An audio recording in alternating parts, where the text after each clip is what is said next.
Neha Kakkar, one of India's most popular singers, has found herself in the midst of controversy after a viral video showed her crying on stage during a concert in Melbourne.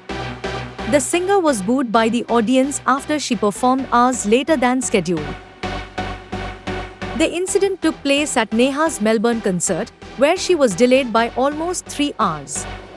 While Neha claimed that the delay was caused by unpaid sound vendors, she also alleged that the organizers ran away with my money and others too. However, the event organizers have fired back, accusing Neha of lying about the situation. According to them, Neha was paid in full before the concert, and the delay was not because of unpaid vendors. Cut to a clip from the interview with the organizers. The Australian organizers explained the crowd was very angry at her because they had been waiting for hours. They went on to claim that Neha refused to perform until the stadium was filled, saying, "What I got to know from the organizer was that she said that there are just 700 people, so until you fill up the stadium, I won't perform."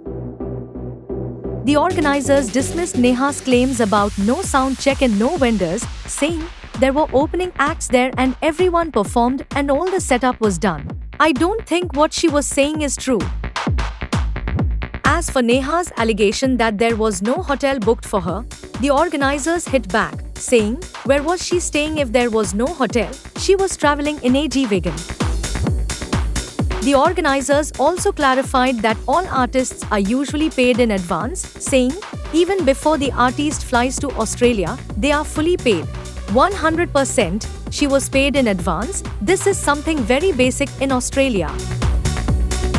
The organizers also revealed that they suffered a huge financial loss of 500,000 Australian dollars due to the delay. And to top it off, they've been banned from the Melbourne venue.